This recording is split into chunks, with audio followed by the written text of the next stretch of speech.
තෙරුවන් සරණ ප්‍රාර්ථනා කරමින් ටෝක් විත් ඩිලන් YouTube නාලිකාවේ සසරට නැවතුමක් වැඩසටහනේ තවත් ආරම්භයක් අපි මෙලෙස ඔබට අරගෙන එන්න සූදානම්.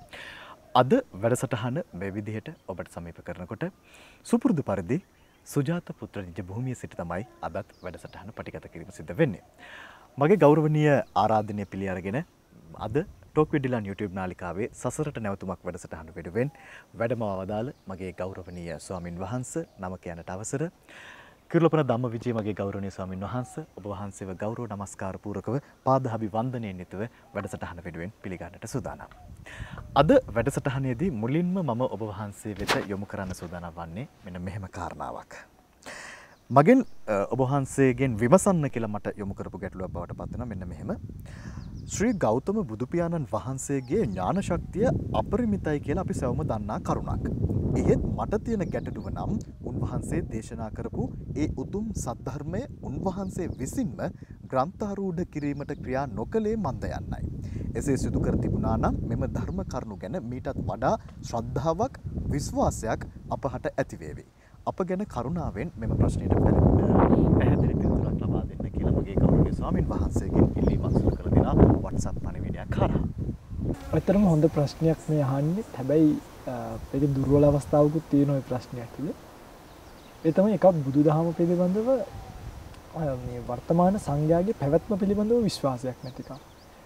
මම එයි කියන්නම් බුදුරන් වහන්සේ ඔක ග්‍රන්ථාරූඪ නොකරේ එකක් තමයි එකල භික්ෂුන් වහන්සේලා බොහොම ශක්ති සම්පන්නයි. ඒතර බුදු කෙනෙක් පහළ වෙන්නේ මිනිසුන්ව නිවන් දක්වන්න මිසක් ධර්මයේ ලියලා තියලා කොයි හරි මිනිසුන්ට ඒක අරන් තියන්න නෙමෙයි. තේරෙනවද මේ කියන්නේ? මොකද කරේ දැන් අපි ડોක්ටර් කෙනෙක් ගාවට ගියාම මේ ડોක්ටර් අපිට බෙහෙතක් දෙනවා මිසක්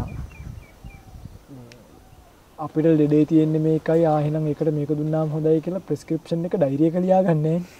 ඒක අපිට දෙනවානේ. ඒ වගේ භාග්‍යතුන් වහන්සේ කාලේ බොහෝ පිරිසක් නිවන් දැක්වීම පිණිස තමයි භාග්‍යතුන් වහන්සේ බොහෝ විට කාලය ගත්තේ.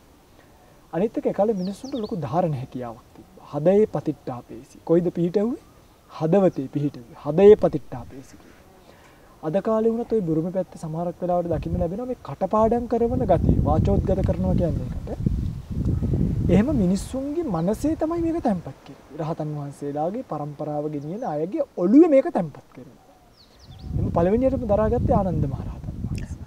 එතනින් පස්සේ પરම්පරාවට මිහිඳු මහරහතන් වහන්සේ දක්වා මේක වචනයෙන් කටපාඩම් කරගෙන ආවා. එහෙමයි. ඇවිල්ලා ලක්දිවට එනකොට තමයි මේක ග්‍රන්ථාරූඪ වෙන්නේ. ඒ ග්‍රන්ථාරූඪ වෙන්නේ දැන් අර රහතන් වහන්සේලා වුණත් බැලුවා පහුකාලීනව මිනිස්සුන්ට මේකේ මතක ශක්තිය අඩු වෙනවා, මේ මිනිස්සුන් කෙලස් බහුල වෙනවා, නීවරණ ධර්ම බහුල වෙනවා. ඒ නිසා මේ උන්දලට මේක මතක තියාගන්න බෑ. බැරි නිසා මොකක් කරන්න ඕනද? පොත්පත්වල ලියලා තියන්න ඕනේ කියලා තමයි ග්‍රන්ථාරූඪ කරේ. මේ මිනිස්සුන්ගේ කෙලස් බහුල වෙනකොට තමයි ඒකේ නීඩ් එක, අවශ්‍යතාවය ආවේනේ. නැත්නම් ඉතින් බුදුරන් වහන්සේටම තිබ්බන සංගායනාව කරලා යන්නේ. භාග්‍යතුන් වහන්සේටම තිබ්බ නේද සංගායනාවක් කරලා ධර්ම එක තැනකට කරන්නේ. ඒක භාග්‍යතුන් වහන්සේ කළේ නේ. භාග්‍යතුන් වහන්සේ කළේ ධර්මය මේ අතට ප්‍රීච් කරා කියනවා. මේ ඉගැන්වුවා. එළියට දේශනා කළා. දේශනා භාග්‍යතුන් වහන්සේගේ ශ්‍රී මුඛයෙන් ගලාගෙන යන ධර්ම කරුණු ටික මෙහෙම එකතු කරලා අරගෙන තමයි රහතන් වහන්සේලා සංගායනාව කරේ. භාග්‍යතුන් වහන්සේ මේක එළියට දැම්මා විතරයි. රහතන් වහන්සේලා මේක එකතු කරගත්තා. එකතු කරගෙන මේක සංගායනා කරා. එහෙම දෙවෙනි සංගායනාවට මේ බල්ක් එක තුන්වෙනි එකට ආවා. තුන්වෙනි එකෙන් ග්‍රන්ථාරූඪ. මේ බුදුරජාණන් වහන්සේට මේකේ ග්‍රන්ථාරූඪ කිරීමේ අවශ්‍යතාවයක් එකලා තිබ්බේ. අනිත් එක කල බොහොම දක්ෂ මිනිස්සු හිටියේ. ඉන්නේ දක්ෂ මිනිස්සුන්ට මේක ගියා. ඒ කාලේ අර පොත්පත් පහසුකමුණත් වැඩි තියලා නැහැනේ.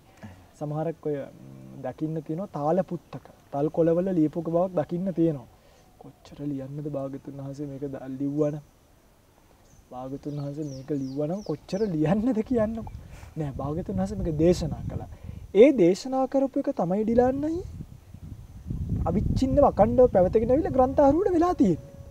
ඒක පිළිබඳව සැකයක් උපදවන්න දෙයක් නැහැ. මේ ගැන මීට වඩා ශ්‍රද්ධාවක් ඉතින් ඇති කරගන්න බුදුරජාණන් වහන්සේ ආව මේ ටික තමයි කියන්නේ. ඊට වඩා විස්තර සහිතව දේශනා කළත් මේක තමයි භාග්‍යතුන් වහන්සේගේ එසෙන්ස්, හරය ධර්මය. ඉතින් ඒ නිසා මේක ගැන ඉතින් සැක හිතන්න දෙයක් නෑ. මම හිතන්නේ පිළිතුරු ලැබෙන්නේ නැති. සර්වඥතා ඥාණයෙන් මේවා ඔක්කොම දැකලා අනාගතයේ මගේ පුතාලා මේවා රැක බලා ගන්නවා, පරිස්සම් කර ගන්නවා කියලා දැකලා තමයි සද මොග්ගලි පුත්ත තිස්ස මහරහතන් වහන්සේ කතාවත් උපකරණේ දේශනා කරන බව දැකලා උන්වහන්සේ ණය ක්‍රමයේ විතරක් තිබ්බා. ඒ ණය ක්‍රමය අනුව තමයි කතාවත් උපකරණය කියන එක මොග්ගලී පුත්තිස්ස මහරහතතුමන් වහන්සේ රචනා කරන්නට යෙදුනේ. ඒකයි. මං හිතන්නේ යම් තැනක අවිශ්වාසයක් එව නැත්නම් ඔබට ඒ පිළිබඳව අපැහැදිලි තැනක් තිබුණා නම් ඒ පැහැදිලි කර දීම තමයි මේ වැඩසටහනේ මූලික පරමාර්ථය බවට පත් වෙන්නේ. මේ ධර්මයේ තුල ඔබට යම් යම් ගැටලු ඇති වෙනවා නම් ඒ ගැටලු විසඳා දෙන්නට තමයි ටෝක් විත් ඩිලන් YouTube නාලිකාව ඔස්සේ සසරට නැවතුමක් වැඩසටහන ඔබ වෙනුවෙන් ක්‍රියාත්මක වෙන්නේ. එහිදී ඔබට තිබෙන ගැටලු අපිට කියන්න පුළුවන් 0704යි 804යි 704 කියන දුරකථන අංකෙන්. ඒ වගේම ඔබට පුළුවන්කම ලැබෙනවා ටෝක් විත් ඩිලන් YouTube නාලිකාවේ සසරට නැවතුමක් වැඩසටහන වෙනුවෙන් දායකත්වය ලබා ගන්නටත් ඒ වෙනුවෙන් 0704යි 804යි 704 කියන දුරකථන අංකය ඔබ වෙනුවෙන් විවෘතයි.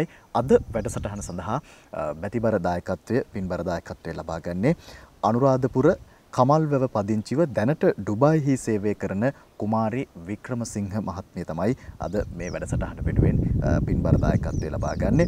ඉතින් ඇයගේ ප්‍රාර්ථනාව බවට පත්වන්නේ ඉක්මනින් මේ සසරේම ධර්මය අවබෝධ වී මේ සසර තුළම ධර්ම මාර්ගයක් ලැබේවායි ප්‍රාර්ථනා කරනවා. ඒ වගේම සුජීවත්ව සිටින දෙමව්පියන්ට මේ පින් අනුමෝදන් වේවා ආශිර්වාද කිරීම සහ ඕනටද ධර්මය අවබෝධ වේවා කියලා ප්‍රාර්ථනා කරනවා. සියලුම ලෝවැසි දෙනාට ධර්මය ඇසීමට මේ අවස්ථාවක් වේවා කියලා ප්‍රාර්ථනා කර තිබෙනවා. ඒ වගේම අපගේ ගෞරවනීය ස්වාමින් වහන්සේ නම කියනට අවසර කෙරුළපන ධම්මවිජය ස්වාමින් වහන්සේ වෙනුවෙන් එතුමිය පුණ්‍යානුමෝදනා සිදු කර සිටිනවා. ඔබ වහන්සේ මේ කරන්නා වූ ශාසනික මෙහෙවර තව চিරාත් කාලයක් සිදු කරන්නට ශක්තිය ආශිර්වාදය ධෛර්යය ලැබේවා කියලා. ඉතින් දැනට ඩුබායිහි පදිංචිව සිටින කුමාරි වික්‍රමසිංහ මහත්මිය තමයි අද දවසේදී ටෝක් විත් ඩිලන් YouTube නාලිකාවේ සසරට නැවතුමක් වැඩසටහන සඳහා පින්බර දායකත්වය ලබාගෙන තිබෙන්නේ. ඊට අනතුරුව අහන්න සූදානම් වෙන්නේ මෙන්න මෙහෙම ගැටලුවක්. මේ කාරණාව බොහොම ප්‍රායෝගික කාරණාවක් විදිහට අපිට දකින්න පුළුවන්කම ලැබෙනවා. ගෞරවනීය ස්වාමින් වහන්සේ මෙන්න මෙහෙමයි අහලා තියෙන්නේ. මේ අහලා තියෙන ප්‍රශ්නය බොහෝ දෙනෙක් මීට කලිනුත් අහලා තිබෙනවා ඔබ වහන්සේගෙන් අහන්න කියලා. ඒ තමයි විදේශගතව ඉන්න නිසා අපි අෂ්ටාංග සීලය සමාදන් වෙනවා. වැඩ කරද්දී උඩ නගින්න වෙනවා. ඉනිමන් දිගේ ජනෙල් එහෙම සුද්ධ කරන්න වෙනවා. එතකොට ඒ සිල්පදේ බින්දෙනවද? අනික අපි වැඩ කරන ගෙවල් වල ටීවී දානවා. එතකොට සින්දු හිමත් ඇහෙනවා. අපි ෆෝන් එකෙන් බණ අහද්දී මැදින් ඇඩ් යනවා. මියුසික් යනවා. එතකොට ඒ සිල්පදේ බින්දෙනවද? සිල් අරන් ඉද්දි Tamanගේ ස්වාමියා එහෙම නැත්නම් මේ විදිහට අහලා තියෙන්නේ දැන් කියන යම් යම් වැඩ පවරනවා ඒ දේවල් කරන්න සිද්ධ වෙනවා. ඉතින් ඒක නිසා පුළුවන්කමක් තියේවිද මේ විදිහට අෂ්ටාංග සීලය සමාදන් වුණාම හදිස්සිය හරි එහෙම යම් යම් රාජකාරී කරන්න සිද්ධ වුණාම මේ සිල් බිඳෙනවද කියන කාරණාව පිළිබඳව තමයි ගෞරවනීය ස්වාමින් වහන්සේගෙන් අහලා තියෙන්නේ. ඩිලන් අයියේ මෙහිමයි ඇත්තටම දැන් ගිහි කෙනෙක්ට ධාර්මික කාම පරිභෝගය කියන එක කැපයි. එහෙමයි. ඒකනේ බුදුරජාණන් වහන්සේ භික්ෂුවට ඕක නිත්‍ය සීලය කරලා ගිහි කෙනාට ඒක එදිනදා සීලයක් කරේ. පංචශීලයේ එදිනදා සීලයක් කරේ. ඇයි? දැන් ගිහි ගෙදරක ජීවත් වෙනකොට සාමාන්‍යයෙන් ගහකට එහෙම නගින්න වෙනවා පොල් ගෙඩියක් හරි කඩා ගන්න නේ. දැන් හාමුදුරුවෝ කෙනෙක්ට ගහකට නගින්න ඕනේ නැහැ නේ. අපි විහිමියෙන් ගහ කරන එක නෑ. සතෙක් පන්නන් ආව ජීවිතේ වෙනුවෙන් උනත් නගින්න පුළුවන් එක ප්‍රමාණයයි. ඒ ප්‍රමාණය ඉක්මවන්න බෑ. ජීවිතේ වෙනුවෙන්. ජීවිතේ වෙනුවෙන් පොඩි ප්‍රමාණයක් ගහකට නැග ගන්න පුළුවන්. හැබැයි ගිහි කෙනෙක්ට ওই සීලය සමාදන් වෙලා ජීවිත කාලෙම ඉන්න අමාරුයි. ඒ ගිහි පින්වතුන්ලා දැනගන්න ඕනේ තම තමන්ට ඉඩ ඇති පරිදි සිල්පද රකින්න. උදාහරණයක් බැඳපු කෙනෙක්. එයාට අබ්‍රහ්මචර්යාව රකින්න ඕනි කියලා එකක් බුදුරජාණන් වහන්සේ දේශනා කළා නැහැ. එයා රකින්න ඕනි අර sexual misconduct. ඒ කියන්නේ මේ කාමයේ මිච්ඡාචාර, වැරදි කාමයේ හැසිර. තමන්ගේ භාර්යාවගෙන් තොරව වෙනත් භාර්යාවන් හොය යනවා. ඒක නවත්තන්න කියලා. එතකොට ධාර්මික මම මේ කියන්නේ ධාර්මික කාම පරිභෝගය හොඳයි මෙහෙම නෙමෙයි. ඒක අකප නැහැ. මොකද ගිහි ජීවිතය පවත්වා ගැනීමේ ක්‍රමවේදයක් ගිහි කෙනෙකුට තියෙන්න එපා. ගිහි කෙනෙක්ට සින්දු අහන්න එපා කිව්වේ නැහැ. හැබැයි ඉඳලා හිටලා යාට පුළුවන් නම් යා නිවාඩු දවසක ඉරිදවක විශේෂ සීලයක් විකාල භෝජනයේ සමරන් දැන් හොද්ද ඒක තමයි විකාල භෝජන. ඒ හාමුදුරුවෝ රැට කන්නේ නැහැ. ගිහි පින්වතුන්ලත් සමහරු මේක බල්ලා කන්නේ නැතුයි. දැන් ඇත්තටම ස්වාමීන් වහන්සේලා මේ ගොඩාක් භෞතිකව මහන්සි වෙන අය නෙමෙයි. නමුත් ඇත්තම කතාව තමයි දවසක් කුලී වැඩ කරන කෙනෙක්ට වඩා පැය භාගයක් භාවනා කරන කෙනෙක් මහන්සි වෙනවා. දවසක් කුලී වැඩ කරන කෙනාගේ මහන්සිය තරාදියකට දාලා පැයක් පැය භාගයක් භාවනා කරපු වෙනත් කිසිම දෙයක් නොකරපු හාමුදුරුව කෙනෙක්ගේ මහන්සිය තරාදියකට දැම්මොත් බර වෙන්නේ හාමුදුරුව. කුලී වැඩ කරනකොට අමාරුයි. ඒකනේ හාමුදුරුව 25 ඉන්නේ කුලී වැඩ කරන කී දෙනෙක් ඉන්නවද ලෝකේ. ඒක හිතා ගන්නකො. මට කියන්න උවමනාවනේ දැන් විකාල භෝජනී ගිහි කෙනෙක් සමාදන් වෙන හැමදේම රකින්න ගත්තොත් එයා වැඩ කරනවා. එයාට ගෑස්ට්‍රයිටිස් වගේ හැදෙන්න පුළුවන්. එයාට එක පාට දරා ගන්න බැරි වෙන්න පුළුවන් නේ. අන්න ඒ නිසා ගිහි කෙනෙක්ට එදිනෙදා සීලය රකින්න පුළුවන් එක තම තමන්ගේ මට්ටමින් දැන් කෙනෙක්ට සල්ලි පාවිච්චි කරන්න තු ඉන්න බෑනේ ගිහි කෙනෙක්ට. හැබැයි ඔන්න කෙනෙක්ට තියෙනවා නම් කෝටි ගාණක් පොතේ දාලා පොලිය විතරක් කෙනේ යා වෙන මුකුත් කරන්නේ නැහැ බැංක් කාඩ් එකෙන්ම වැඩ ටික කරගන්නවා. එයාගේ වැඩ එහෙම වෙනවා නම් ඔන්න එයාට පුළුවන් සිල්පදේ සමාදන්. එහෙම නැතිව ගිහි කෙනෙක්ගේ ධාර්මික කාම පරිභෝගය කියන එක කැපයි. ඒක දැනගෙන දෘෂ්ටි සහගත නොවි තම තමන්ගේ ජීවිතය ගත කරන ගමන් ධර්මාවබෝධය කරන්න උත්සාහ කරනවා. පුටුවකට නැග්ගයි කියන එක මම කියන්නේ සිල් සමාදන් වෙලා පුටුවකට නැග්ගොත් සිල් කැඩෙනවා. හැබැයි එහෙම ඒව නිත්‍ය සීලිය සමාදන් වෙන්න කියලා එකක් භාග්‍යතුන් වහන්සේ එහෙම කියලා නැත්තේ. ඔන්න ඔය කියන සියුම් කාරණා නිසා. ඒ නිසා ඒ වගේ ඉතින් මධ්‍යස්ථව තේරුම් අරගෙන තම තමන්ට හැකි පමණකින් සිල්පද ටික 8න් 7යි නම් රකින්න පුළුවන්. 7 රැකගෙන ඉදිරි කටයුතු සම්පාදනය කර ගැනීම තමයි කරන්නේ. ඔබට පුළුවන් ආකාරයෙන් ඒ කියන්නේ ඔබට පහසු විදිහට මේ සීලය රැකගෙන ඔබ අරමුණ කරා යන්නට පසුබිම නිර්මාණය කරගන්න පුළුවන් කියන කාරණාව බොහොම පැහැදිලියි. ඊට අනතුරුව මම ස්වාමීන් වහන්සේගෙන් විමසන්න සූදානම් වෙන්නේ මෙන්න මෙහෙම කාරණාවක්. මේක මෙන්න මේ විදිහට තමයි මේ ප්‍රශ්නය ඔබ වහන්සේ වෙත යොමු කරන්නට දීලා තියෙන WhatsApp පණිවිඩයක් විදිහට මම විවාහක දරුවන් සිටින මවකි. මගේ ස්වාමි පුරුෂයා කුඩා කල සිට කතරගම දේව භක්තිකයෙක්. ඔහුගේ පියාට කතරගම ආරූඪයක් ඇති බව පවසන අතර එම දේවාලයේ පවසන සියලු දේ අකුරක් නැර මොහු පිළිගනී. ඔහුගේ මව ඔහුව කුඩා කල සිට එයට යොමු කර ඇති බැවින් දැන් මැදි වයසට ලංව ඇතිව ඔහුත් එයින් කොහොමවත් මුදවාලිය නොහැක. මෙයට මම කොතෙක් උත්සාහ කළද මට එම දෙවියන්ට විරුද්ධ වචනයක් හෝ පැවසීමට අවස්ථාවක් නැහැ කියලා සඳහන් කරලා තියෙනවා. මේ විදිහට කෙටියෙන් මේ කාරණා බොහොම දිගයි. එහි සාරාංශයක් ඉදිරියට ගත්තාම මොහුට අවශ්‍යතාව මේ කියන මවට එහෙම නැත්නම් මේ කාන්තාවට උවමනාවක් තියනවලු. මෙන්න මේ කියන මේ අධිභක්තිය නිසා මේ පුද්ගලයා වෙන කිසිම කාරණාවක් පිළිබඳව ඔහු කියන දෙයක් ඇයි කියන දෙයක් අහන්නෙත් නැහැ කියන කාරණාව පවසනවා. ඒ වගේම මේ නිතර මේ ලෙඩ රෝග වලිනුත් මේ කියන පුද්ගලයා පීඩාවට ලක් වෙනවලු. ඉතින් මේ හැබැයි මේ දානමාන දෙන කටයුතු වලට නම් අකමැත්තක් නැහැ කියලා සඳහන් කරලා තියෙනවා. නමුත් අර සාමාන්‍ය ජීවිතයක් ගත කරන්න පුළුවන් පුද්ගලයෙක් බවට පත් කරගන්න කොහොමද? මේ කියන මේ අර අධිභක්තියෙන් දේව භක්තියෙන් ඉවත් කරගන්නේ කොහොමද කියන කාරණාව පිළිබඳව තමයි මේ මව ඔබ වහන්සේගෙන් විමසලා තිබෙන්නේ. ඇත්තටම ලියන්නේ අපිට මෙහි ඉඳන් ඕකට නිසි පිළිතුරක් දෙන්න පුළුවන් කමක් නැහැ. එහෙමයි. මොකද ඔය ජීවිතත් එක්ක බැඳිච්ච ප්‍රශ්නනේ. එහෙමයි. සාමාන්‍යයෙන් ධර්ම ගැටලුවක් වගේ නෙමෙයි ජීවිතත් එක්ක බැඳිච්ච ප්‍රශ්න වලට පිළිතුරු දෙන්නේ. එකක් තමයි ඉතින් පළවෙනියටම කියන්නේ යාගේ කර්මය. ඒක නිසා මේ වගේ වට යමු වෙන්නේ ගලව ගන්නවත් බැරි වෙන්නේ. එහෙමයි. මේ හොඳම දේ තමයි යන්නේ උපක්‍රමයක් පාවිච්චි කරන්න. උපක්‍රමය. දැන් අනාථපිණ්ඩික සිටුතුමාගේ දරුවා පන්සල් ගියේ නෑ. එතකොට කරේ මොකද්ද? උඹ පන්සලට ගිහිල්ලා ආවොත් රුපියල් 1000ක් දෙනවා. කොහොම 1000ක් දෙනවා කියලා. ඒකෙන් පන්සලට ගියා. තේරෙනවද මම මේ කියන එක? ඒ වගේ පොඩි උපක්‍රමයක්. ඔබට මොලෙන් කල්පනා කරලා බලලා දැන් මට කියන්න බෑ මේක කරන්න කියලා. ඕක කළා මොකක් හරි ওই ජීවිතේට උනොත් ඊපස්සේ ඔබගේ අනේ ධම්මජහඳුරු කරන්න කියපු දේ කරලා තමයි මේක උනේ කියලා. හොඳම දේ තමයි එයාට යථාර්ථය කියන එකත් එක්ක කතා කරන්න. දෙවියන් විසින් දැන් ඇයි එක ගෙදරක මන්දබුද්ධික දරුවෙකුයි නිකන් දරුවෙකුයි දෙන්නෙක් හදන්නේ. අහිංසක හොඳ අම්මලා දෙන්නෙක්ට ඇයි ඔටිසම් හැදිච්ච දරුවෙක් දෙන්නේ.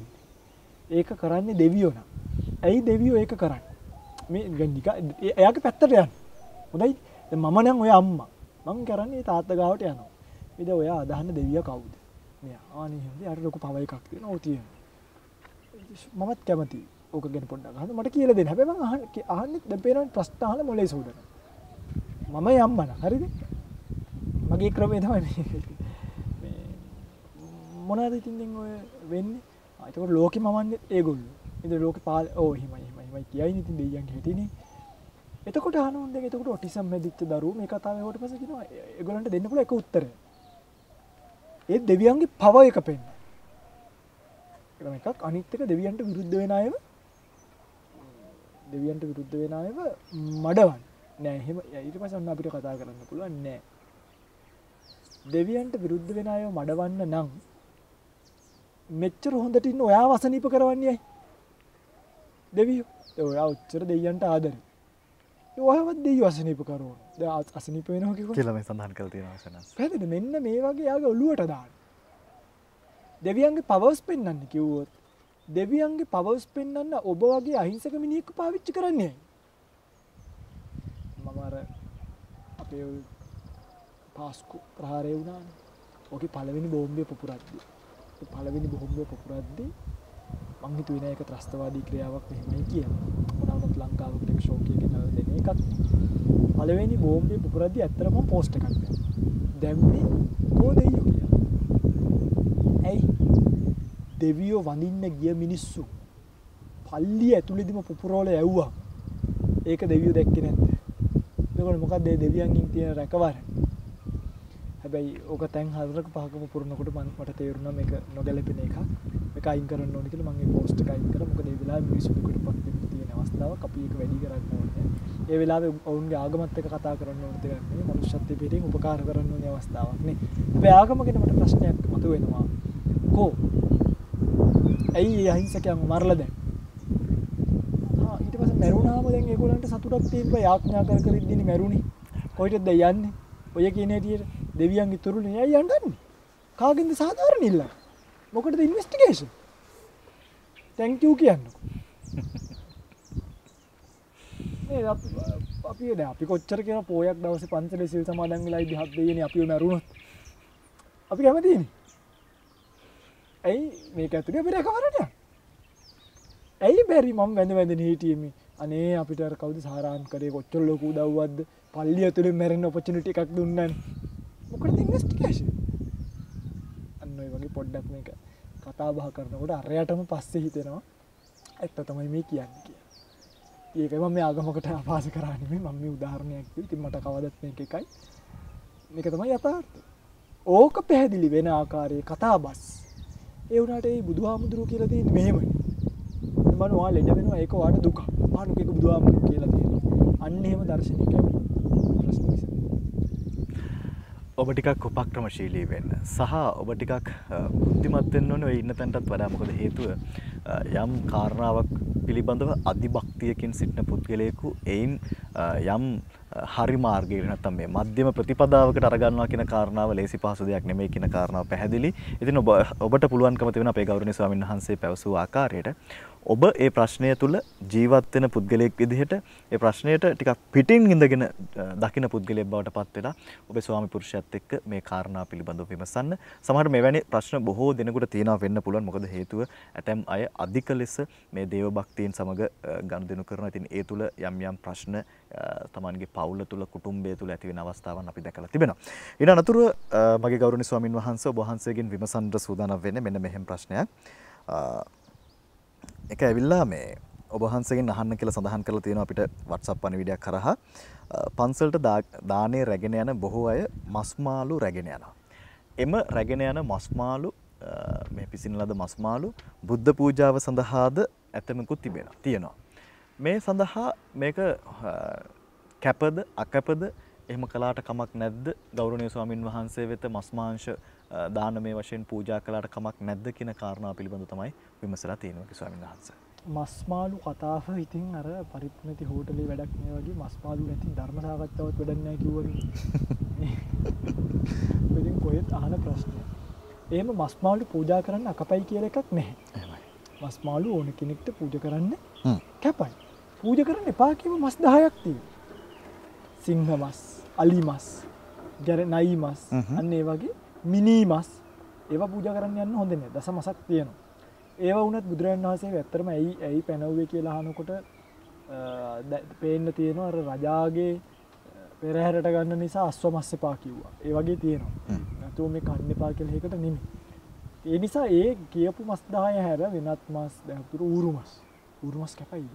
ඒක ටිකක් හිත දායකයන්ට වදිනවා මේක. හරි දැන් ධම්මජාතකට ඌරු මස් කන්න ඕන වෙලාවක් දන්නේ නැහැ නේද? මේකක් නෑ අපිට ඉක්බටුත් එකයි වම්බටුත් එකයි මොකාවත් එකයි. ඔතනදී පූජා කරන්න අකප නැහැ. හැබැයි භික්ෂුව විනවල ගන්න බෑ. මට කියන්න බෑ මේ මම හෙට හොයනකොට මට මෙන්න මේ જાතිය මස් ටිකක් අරන් එන්නේ ඒව තමයි. එහෙම බෑ. මොකද තමන් වෙනුවෙන් නොමෙරු. අන්න එහෙම එකක් තියෙනවා. ඒකට ත්‍රිකෝටික පාරිශුද්ධ කියලා. තමන් වෙනුවෙන් මරපු බව නොඇසු ඇව්වත් එපා. සැක නැති දෙයක් විතරක් ගන්න පුළුවන්. අපි හිතමුකෝ දැන් ඔහොම ඉන්න ගන්නවා. හාවෙක් මැරිලා වැටෙනවා නිකම්. දිලන්න අයියා ඒ හාව අරගෙන ගිහලා මස් වේනවා. වෙලා අපිට කියලා පූජා කරනවා. හාවෙක් මැරිලා වැටුණා. දැන් ප්‍රාණඝාතය වෙලත් නෑ අපිට මේ මස් කන්න කැපයිද නැද්ද කාට? කැපයි. දිලන්න අයියා කුකුලෙක් මරලා අරන් එනවා අපිට කන්න. මේ උදේ හොඳ තේරෙන්නම කියන්නේ නෑ. මදෑම අහන නිසා. එතකොට මට හිතුණොත් මේ කුකුලා මං වෙනුවෙන්ම මැරුවේ කියලා. ඒක දැක්කොත් ඒ බව මට මේ දන්නවද මේ කුකුලා මරන් ආවේ ඔයා වෙනුවෙන්මයි. එතකොට ඒක කන්න බෑ. අපේ තුමු දිලන්නේ කඩේට ගිහිල්ලා කඩේ තියෙන මස් ටිකක් අරගෙන ඇවිල්ලා උයනවා. දැන් ඒ සතා මැරුවේ ධම්මවිජය සම්මානස වෙනුවෙන් නෙමෙයි. පොදුවේ ඒ සතාගේ කර්මයක් නිසා තව කෙනෙක් කර්මයක් රැස් කරගෙන මරපු සතෙක් ඒ මාස කියන්නේ ඒක පින්ඩ පාත්‍රය ලැබුණොත් ඒක වැළඳීමට නොකැපභාවයක් භික්ෂුවට නැහැ. ගිහියට තියෙනවද නැද්ද කියන එක අපි ඒක වෙනම කතා කරමු. ගිහියගේ පැත්තෙන් ප්‍රශ්නයක් ආපු දවසට. භික්ෂුවට ලැබෙන ඕන දෙයක් පාත්‍රයට වැළඳීමේ හැකියාව තියෙනවා. යම්කිසි වෙලාවක මසක් ලැබිලා ඒ මස හුරු නැත්තම් කන්න කලින් අහන්න ඕනි මේව මොන මස්ද කියලා. මිනි මස් හරි නොකප මස් జాතියක් නම් ඒක කන්න එපා කියලා කිව්වා. එච්චර. නැත්තම් ඉතින් බුදුරජාණන් වහන්සේ කිව්වොත් ඔය සූකර මද්ද වෙන්නේ පූජා කරා කියන්නේ. නේද භාගතුන. දැන් කිරික්ටට අම්මෝ බුදුහාමුදුරන්ට උණු මස් පූජා කරන්න හොඳයි. දැක්කේ සමහර කෙනා සූකර මද්ද කියන හතු වර්ගයක්. ඒ අර බෞද්ධයෙක් ඔළුවේ බැහැගෙන තියෙන මේ. මොකද්ද? බුදුරජාණන් වහන්සේ මස් කෑවා කියලා කියන්න හොඳ නෑ. හතු කෑවා කියලා තමයි කියන්න ඕනේ වගේ එකක්. එහෙම එකක් නෑ. භාගතුන් වහන්සේ විශේෂ මටුවා ටීකාවල දකින්න තියෙනවා. ඒක ගියා තරුණත් නොවු මහලුත් නොවු හොඳ පීදිච්ච ඌරෙකුගේ මසක් තමයි දීලා තියෙන්නේ. මේ පීදිච්ච ඌරගේ මස ඇයි ඒක දීලා තියෙන්නේ? බුදුරජාණන් වහන්සේට අවසානයේදී හැදුණු රෝගයක් එක්ක. අපි පහුගිය දවසත් මේක ගැන මම හිතන්නේ කතා කරා. අර්සස් රෝගය වගේ රෝගයක් කියනවනේ. එහෙමයි. එකක් කියනවා. ඒ අර්සස් රෝගය හැදුණු අදායට මොනවද දෙනවා? ඌරුමස් දෙනවනේ. ඌරුමස් ගන්නවා ඒක. ගත්තට පස්සේ අර ඇඟ ටිකක් බුරුල් වෙනවා වගේ වෙනවා මස. අන්න ඒක ඒ නිසා. ඒක බුදුරජාණන් වහන්සේට බොහොම පහසුවක් වුණා මිසක් අපහසුවක් වුණේ නේ. නොකපත් නේ. කවුරු හරි කෙනෙක් පූජා කරොත් කැප දෙයක් වළඳීමේ හැකියාවක් තියෙනවා. මම හිතන්නේ මේ කාරණා පිළිබඳව ඔබට යම් පැහැදිලි වීමක් සිද්ධ වෙන්නේ නැති. ඒ පිළිබඳව ඔබට අවබෝධයක් ලැබෙන්නේ නැති. ඉන් අනතුරුව මම සූදානම් වෙන්නේ මෙන්න මෙහෙම කාරණාවක් පිළිබඳව. දැන් යම් කෙනෙක් මේ ප්‍රශ්න යොමු කර තිබෙන විදිහට අපි හිතමු යම් මාර්ගඵලයක් අවබෝධ වී නැතිව Taman එම මාර්ගඵලය අවබෝධ වී ඇති බවට හඟවමින් උදාහරණයක් විදිහට සෝතාපන්න වේ හෝ යම් කිසි මාර්ගඵලයකට Taman ඇවිල්ලා ඉන්නවයි කියලා තව කෙනෙකුට කියනවා.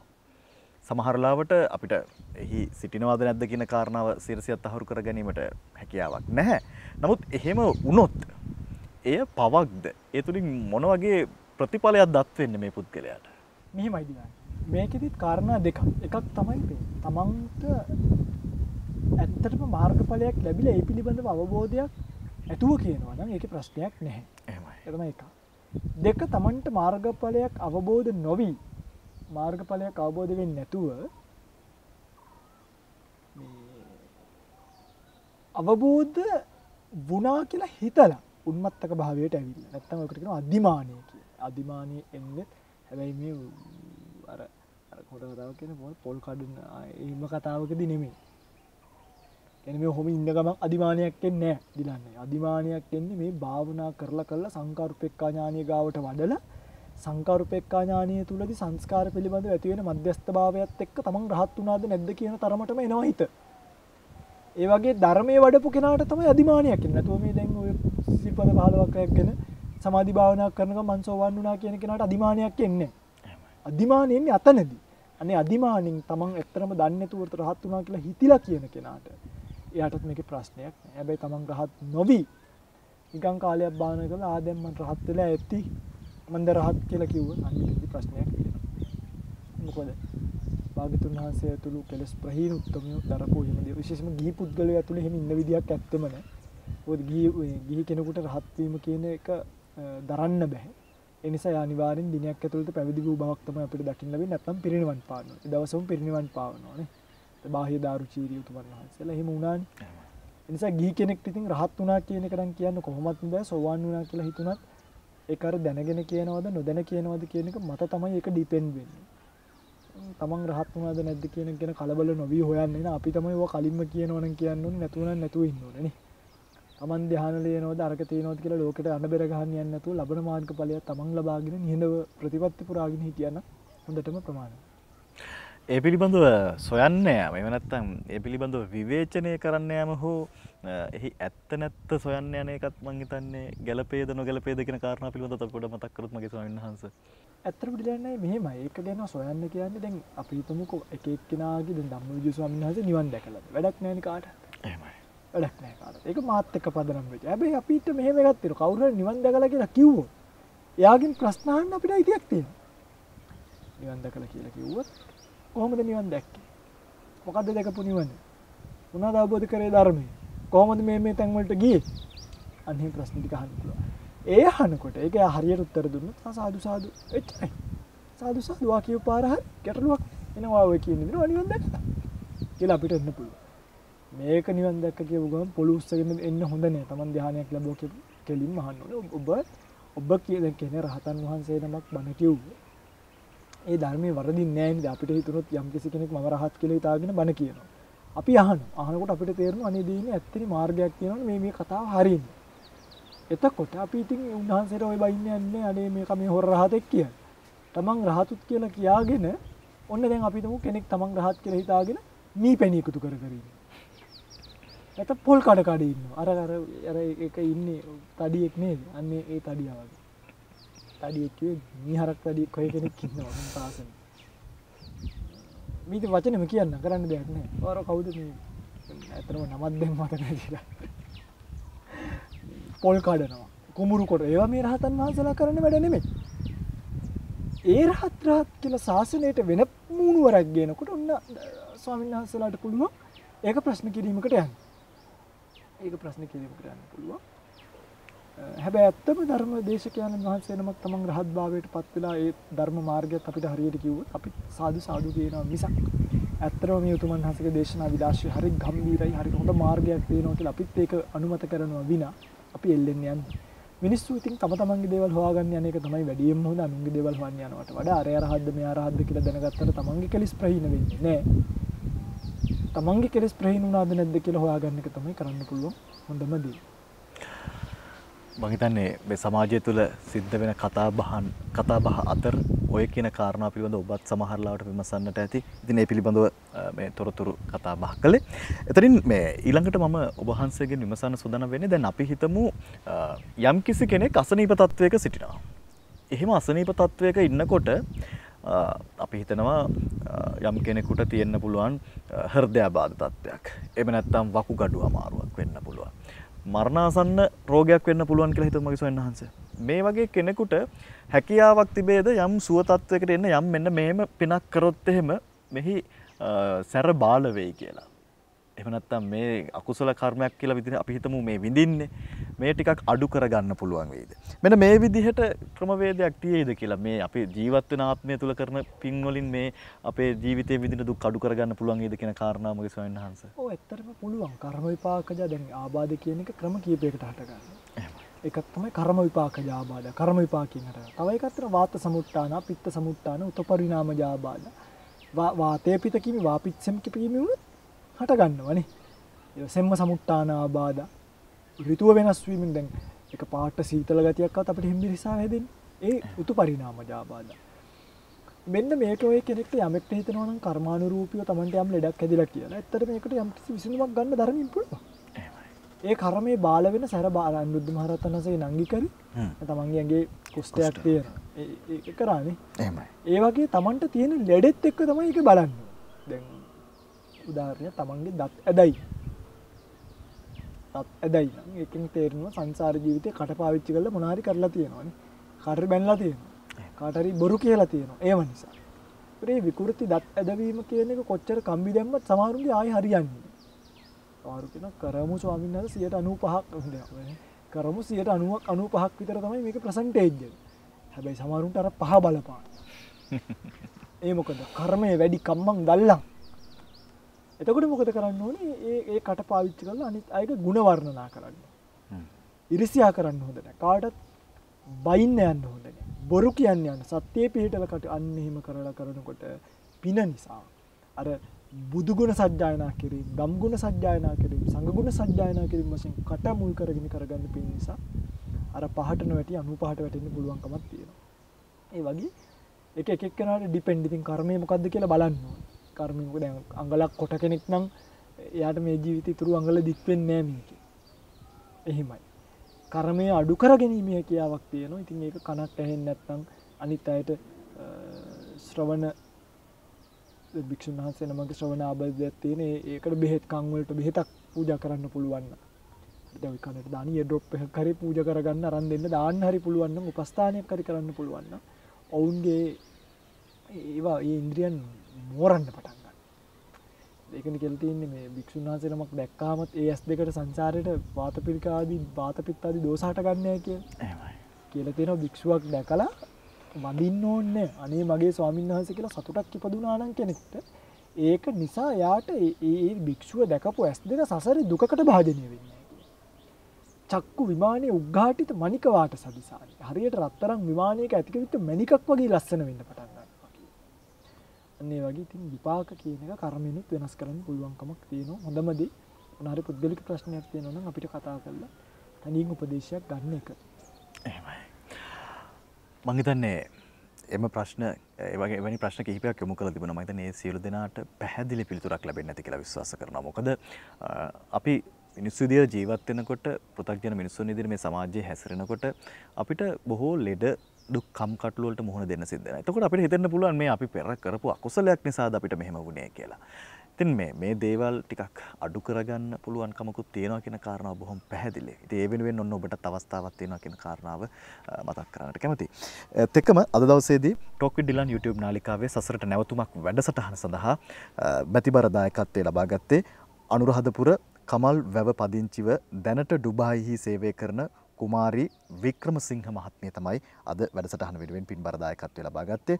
ඇගේ ප්‍රාර්ථනා බවට පත් වෙන්නේ ඉක්මනින් මේ සසරේම ධර්ම අවබෝධ වී මේ සසර තුලම ධර්ම මාර්ගයක් ලැබේවා කියන ප්‍රාර්ථනාව. ඒ වගේම සුජීවත්ව සිටින දෙමව්පියන්ට ආශිර්වාද කිරීම පිටුවෙන් මෙම ධර්ම දාණය හේතු වාසනා වේවා කියලා ප්‍රාර්ථනා කරනවා. ලෝවැසි සියලු දෙනාට ධර්මයේ ඇසීමට සලස්වන්නා වූ ඒ වගේම මේ ඉතා උතුම් වූ ශාසනික මෙහෙවරක් සිදු කරන්නා වූ ගෞරවනීය අපගේ ස්වාමින් වහන්සේ නම කියනට අවසර කෙළු ධම්මවිජය ස්වාමීන් වහන්සේට මේ කරන්නා වූ ශාසනික මෙහෙවර තව চিරාත් කාලයක් සිදු කරන්නට එතුමිය ආශිර්වාද කර තිබෙනවා. ඉතින් ඒ වගේම මේ ලොවේහි පවතින මේ වසංගත තත්ත්වයේ කොරෝනා වසංගත තත්ත්වයට ඉතාම ඉක්මනින් අවසන් වේවා කියලා ප්‍රාර්ථනා කරලා තිබෙනවා. ඉතින් බොහොම ගෞරවයෙන් යුතුව මතක් කරනවා අනුරාධපුර කමල්වැව පදිංචිව දැනට ඩුබායිහි සේවය කරන කුමාරී වික්‍රමසිංහ මහත්මියට මෙම වැඩසටහන වෙනුවෙන් දායකත්වය ලබා ගැනීම වෙනුවෙන් අවසන් වශයෙන් මගේ ගෞරවනීය ස්වාමින් වහන්සේ මේ අහන්න සූදානම් වෙන්නේ මේ වර්තමානයේ වන විට මේ සමාජයේ බොහොම පුළුල්ව කතා බහට ලක්වන කාරණාවක් පිළිබඳව. ඒ තමයි මේ වර්තමානයේ වන විට අපි දකිනවා මේ ළමා අපචාර පිළිබඳව ලංකාව තුල පුළුල් කතා බහක් සිද්ධ වෙනවා. යම් මාතෘකා යම් කාරණා වහගන්නත් සමහරවිට අපිට හිතෙනවා මේ කාරණාව එළියට ඇවිල්ලා තියෙනවා දෝ කියලා.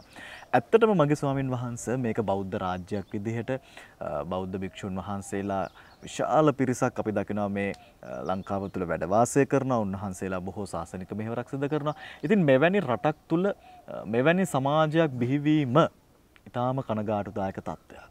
මේ වෙනුවෙන් අපිට බෞද්ධ සමාජය තුළ මොකක්ද කරන්න පුළුවන්? මේ தත්ත්වය අපි තාම ඉක්මනින් වෙනස් කරගත යුතුයි. මේක දැන් අපිට වෙලාවකට හිතන්න පුළුවන් මේ මාධ්‍ය තුලින් කතා කරපු නිසාදෝ මේක එළියට ආවේ කියලා. නැත්නම් මේක සාමාන්‍ය සිද්ධියක් විදිහට සිද්ධ වෙච්ච දෙයක්ද කියලා. එහෙම සාමාන්‍ය දෙයක් විදිහට හැංගිලා වුණාට කමක් නැද්ද කියන තැන සමහරු හිතනවා. එහෙම නොවි මේ සමාජය සුවපත් කරන්න විශේෂයෙන් මේ දරුවන් වෙනුවෙන් හිතන සමාජයක් ගොඩනගන්නට කොහොම පසුබිමක් නිර්මාණය වෙන්න ඕනේද මගේ ස්වාමීන් වහන්සේ මේ රට තුළ? ඇත්තටම ඩිලාන් අයියේ මම මේක දකින්න වෙන පැත්තක්. අපි මේක ගැන කතා කරන එක කොයිතරම් සමාජයට මේක අර කියන්නේ මේක සමාජයට හේතු වෙනවා. සමාජයේ මේ කියන කතාවත් එක්ක උකට හොඳ වචනයකට ෆැමිලිය වෙනවා කියන්නේ. එහෙමයි. ඒක නිකන් හේතු වෙලා හට ගන්නවා. මේකේ ලොකුම තැන මේකෙදි තද කරන්න ඕනේ නීතිය නෙමෙයි. ඒක නීතිය තද කරගන්න එක ඒක රජයේ වගකීමක් නේ. එහෙමයි. හැබැයි දූෂණයක් කරාට පස්සේ ඒක නවත්තන්න නීතිය දාන එකට වඩා දූෂණයක් වෙන තැන නවත්තන්න. ඒ දූෂණය වෙන්නේ සමාජයෙන්. එහෙමයි. අයියා හිතන්න ගෙදර පුතා. ඒ දුවයි. නේ මේ ප්‍රශ්නෙට වැගියත් වෙන්නේ. ඒතර පුතාවයි දුවවයි හදලා එළියට දැම්මොත් මොකද වෙන්නේ? පුතාවයි දුවවයි හදලා එළියට දැම්මොත් මේ ප්‍රශ්නේ. පුතාවයි දුවවයි හදන්න වෙන්නේ අධ්‍යාපනය තුළ. පැහැදිලිද මම කියන්නේ? එහෙමයි. අධ්‍යාපනය තමයි හික්මීම දෙන්නේ. අධ්‍යාපනය කියන එක තමයි විනය දෙන්නේ. අධ්‍යාපනය තමයි විනය දෙන්නේ. එතන විනයන් දදාති කියලා කියනවනේ. ශිල්පය දෙන්නේ විනයන් දදාති සිප්පා. ශිල්පය කියන එක දෙන්නේ විනය. රටකට අවශ්‍යයි අධ්‍යාපන රටාවක් මිනිස්සු හික්මවන. අපේ රටේ පාසල් අධ්‍යාපන රටාවේ නම් මිනිස්සු හික්ම වෙන්නේ නැත. හික්මිලා ඉන්න මිනිස්සු. ගෙදරින් හොඳට හික්මවලා හදන මිනිස්සු 6-7 වසරට යද්දී මම දන්නවා පිරිමි ඉස්කෝලයක් ගන්න. 7 වසරේදී ළමයි ඉස්කෝලේ ඇතුළට ගෙනල්ලා දුම්බැටි පානීය කරන්නේ නැද්ද? 7 වසරේදී. ඒකට ඉස්කෝලේ එනකොට ඉස්කෝලේ බැජ් එක මහලා නැතුව ප්ලාස්ටර් කෑල්ලකින් අලවන් ඇවිල්ලා ඉස්කෝලෙන් එළියට යද්දි ඉස්කෝලේ බැජ් එක පේන්නේ නැති වෙන්න ප්ලාස්ටර් කෑල්ල ගලවලා යන්න ඕනි හැමතැනම ළමයි රස්තියදු ගහන්නේ නැද්ද? ගහන. ඉස්කෝලේ තාප්පෙන් ළමයි පැනලා ඉස්කෝලේ කට් කරලා පළවෙනි පීරියඩ් එකේ රෙජිස්ටර් එක මාක් කරනකන් ඉඳලා මුහුදු යන්නේ නැද්ද? යනවා. කැෆේ යන්නේ නැද්ද? යනවා. පූල් ගහන්න යන්නේ නැද්ද? යනවා. නෑ කියනවා නම් අධ්‍යාපන ඇමතිගේ ඉඳන් ඕන කෙනෙක් එන්නම එක්කන් ගිහිල්ලා පෙන්න. ළමයි ඉස්කෝලේ කට් කරලා බ්‍රිලියට් ගහ පූල් ගහන්න යනවා. ඉන්ටර්නෙට් කැෆේ වලට යනවා. ගේමින් කැෆේ වලට යනවා. තව ඔය නුගේගොඩ පැත්ත ගත්තාම මම මේ හොඳටම දන්නවා. ගෙදරින් ඉස්කෝලේ යුනිෆෝම් එක අරගෙන ඇවිල්ලා බෑග් එකේ කලර්ඩ් එකක් දාන් ඇවිල්ලා ඉස්කෝලේ මාර්ක් කරනවා. මෙන්න මේ ඉස්කෝලේ පවතින භෞතික අධ්‍යාපන ක්‍රමවේදය ළමයෙක්ට ගැලපෙන්නේ. එහෙමයි. ඒක හොඳම උපමාව තමයි ඉංග්‍රීසි ගන්න. ඉංග්‍රීසි කියන එක ළමයෙක්ට හේතු කරන්න ඕනේ විදිහක් තියෙනවා. 11 වසරෙන් එළියට එද්දී කොල්ලට ඉංග්‍රීසි කතා කරන්න බෑ නම් ලංකාවේ අධ්‍යාපන රටාව ෆේල්ද නැද්ද? ෆේල්. ඒක හදන්න ඔළුව තියෙන කෙනෙක්ව දාන්න. විශේෂයෙන්ම දහම් පාසල විතරයි ඒකේ යම්කිසි හික්මීමක් දෙමින් පැවතුනේ. නමුත් එයින් අදහස් කරනවා දැන් මේ වෙනකොට ඒක නෑ කියලා. හැමතැනම නෙමෙයි බහුතරයක් තැන්වල අද දහම් පාසලක් රේස්. හාමුදුරුවන්ට හික්මීමක් නෑ. දහම් පාසලට එන දරුවෝ ටික පරිස්සම් කරගන්නවත්. මම දන්න තැන්වල පන්සලේ හාමුදුරුවෝ දහම් පාසලේ දරුවෝ එක්ක ගෙදර ගිහිල්ලා කෙනෙක් සිවුරු ඇරලා ගිහිල්ලා තියෙනවා. හේතුව මොකද? ස්වාමීන් වහන්සේලාට අධ්‍යාපනයක් නෑ. ස්වාමීන් වහන්සේලාට උගන්වන්නේ සමහරකට ගිහි අධ්‍යාපනය. ගිහි අධ්‍යාපනය ෆේල් නම් ෆේල් අධ්‍යාපනයකින් ඉගෙන ගන්න හාමුදුරුවන්ට දහම් පාසල බාර දුන්නාම දහම් පාසලක් ෆේල්. මේක කියන්න ගියොත් ලොකු කතාවක්. නමුත් මට කියන්න පුළුවන් භාග්‍යතුන් වහන්සේගේ දර්ශනය ඇතුලේ ඒ හික්මීම ළමයින්ට ලබා දෙනවා. දැන් මේ ගම් බලන්න. දැන් අපි මෙතන සුජාත පුත්‍රිකේ ඉන්නවා. මේ ගම්වල එක ළමයෙක් ඇවිල්ලා සුජාත පුත්‍රිකේ ස්වාමීන් වහන්සේලා වැසුරු කරන්නේ නැහැ. තේරුණාද? මේ මිනිස්සුන්ට හිතෙන්නේ පන්සල් ගියාම ළමයි නිකන් මේ ඇසුරු කරන්නේ අපි හොඳ නැති නිසා නෙමෙයි දිලන්නේ. මේගොල්ලෝ හිතන් ඉන්නේ මේගොල්ලන්ට පණිවිඩයක් දීලා නේ. භික්ෂුව කියන්නේ සමාජය හදන කෙනා කියලා. ඕක හරියට අර මේ ડોක්ටර්ස්ලා වගේ. මේක කියලා ඉවර කරන්න. දැන් කොටන් බටන් එකේ කන හාරන්න හොඳ නෑනේ. මිනිස්සු ඕක දන්නේ. තේරෙනවද මං කියන්නේ? කොටන් බට් වලින් කන හාරන්න හොඳ නෑ. කොටන් බට් තියෙන්නේ මේ කනේ වට පිට පොත්ත සුද්ධ කරගන්න විතරයි. දැන් ඕක මිනිස්සු දන්නේ නැති කමට මොකද කරන්නේ? කනට මොකක් හරි සතෙක් ගියත් කොට් බට්ටයක් දාලා මේ සුද්ධ කරනවා. අන්තිමට වෙන්නේ කනට වහල වෙන්නේ. දැන් මේක කාගේද වගකීම? දෙයක් වුණාට පස්සේ බෙහෙත් කරන එක විතරක් නෙමෙයි වෛද්‍යවරයාගේ වගකීම. දෙයක් වෙන්න කලින් සමාජය දැනුවත් කිරීමත් වෛද්‍යවරයාගේ වගකීම. කෝ ඒවා? දැන් ඔය මානකොට මාධ්‍ය සාකච්ඡා තිය. බැරිද මාධ්‍ය සාකච්ඡාවක් තියලා ඔය ටික කියලා දෙන්න? ඒව නැහැ.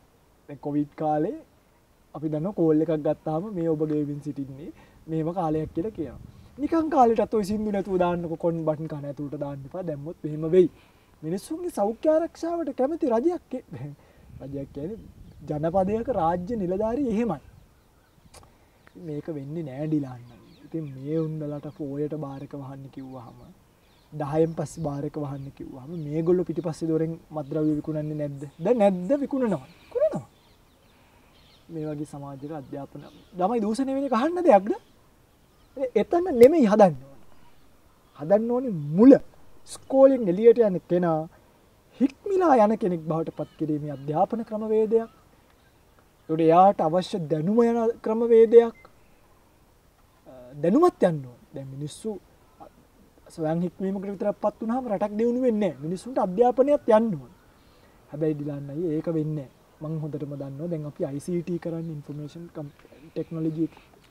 අපේ ස්කෝලවල වල කොච්චර හොඳ කම්පියුටර් රූම් එකකට ගියත් ඒ උගන්නලෙවන්නේ මොනවද? චිත්‍ර අඳින්නයි, වර්ඩ් එකේ අකුරු දෙකක් ටයිප් කරන්නයි. ඔච්චරයි. අපි ස්කෝලෙකින් එළියට එනකොට ළමයින් ෆොටෝෂොප් දන්නවා, ප්‍රීමියර් ප්‍රෝ දන්නවා, Adobe Audition දන්නවා. මොකද දන්නේ? ඒ මොකද? ක්‍රමවත් විධිමත් අධ්‍යාපන රටාවක් ලෝකෙ නැහැ. මේ වගේ ගොඩක් දේවල් තියෙනවා. ගොඩක් මම කියන්නේ දැන් ගණන් අපිට ඕනේ නෑ. ලෝක ගණන් හොඳයි. ලෝකෙ දියුණුවත් කැල්කියුලේෂන් මොකද? කැල්කියුලේටර් එකක් තියෙන්නේ මොකටද? වැඩි කිරියු. දැන් මේ චක්කරේ පාඩම් කරවන්න ඕනේ නෑ ළමයින්ගේ. තාක්ෂණයේ දියුණු වෙද්දි අර චක්කරේ පාඩම් කරනවා වෙනුවට නේ අපි කැල්කියුලේටර් එක හැදුවේ. එහෙමයි. ඒක දැන් කැල්කියුලේටර් එක ඉස්කෝලේට ගෙනී දැන් විභාගෙට කැල්කියුලේටර් එක දෙන්න ඕනේ. දීලා මේක හැදෙවුවා අර මං කියන්නේ මේක ලෝකෙත් එක්ක දුවන රටක් බවට පරිවර්තනය කිරීම ඉතාම වැදගත්. බොහොම වැදගත් කාරණාවක් පිළිබඳව හරි සරල විදිහට ඔබ වහන්සේ පැහැදිලි කරේ. මොකද අපි හිතන තැන නෙමෙයි වැරදිලා තියෙන්නේ. අපිට වැරදිච්ච තැන තේරුම් ගන්න නොහැකි වීමක් දෝ මේ වෙලා තියෙන්නේ කියලා මට ඒ කාරණාව තුළ පැහැදිලි වුණේ. මම හිතන්නේ අපි මිනිස්සු විදිහට අපේ ජීවිත කතාව වෙනස් කරගන්නවා නම් එහෙම නැත්නම් මේ රටේ ක්‍රමවේදය වෙනස් කරනවා නම් අපිම හැදෙන්නට ඕනේ. ඒ වගේම සමස්ත සමාජය හරි සුවපත් මිනිසුන් බවට පත් වෙනවා නම් මනසින් නිරෝගීමත් මිනිසුන් බවට පත් වෙනවා නම් මේ රට මීට වඩා සුන්දර රටක් බවට පත් වේවි. ඉතින් එවැනි රටක් බවට පත් කරන්නට ඔබටත් වගකීමක් තිබෙනවා. ඒ වෙනුවෙන් පෙනී සිටින්න. එහෙමනම් ඒ කාරණා පිළිබඳව බොහොම කාරුණිකව ඔබට මතක් කරමින් සූදානම් වෙන්නේ අද දවසේදී Talk with Dylan YouTube නාලිකාවේ සසරට නැවතුමක් වැඩසටහන මේ කොටස අවසානයේ සනිටුහන් කරන්නට. එහෙමනම් අදත් මගේ ගෞරවනීය ආරාධනය පිළි අරගෙන වැඩමවා වදාළ නම කියන්නට අවසර මගේ ගෞරවනීය ස්වාමින් වහන්සේ පූජ්‍ය කිරුළපන ධම්මවිජයගම්ගේ ගෞරවනීය ස්වාමින් වහන්සේ ඔබ වහන්සේට ගෞරව නමස්කාර පූර්වක පාදාභිවන්දනයෙන් යුතු ස්තුතිය පුද කරන්නට කැමැති. අපි සුන්දර රටක් ලෝකයක් නිර්මාණය වේවා කියන ප්‍රාර්ථනාවත් එක්ක අද දවසේදී වැඩසටහන නිමා කරනවා. ඔබ සැමට තෙරුවන් සරණ ප්‍රාර්ථනා කරමින්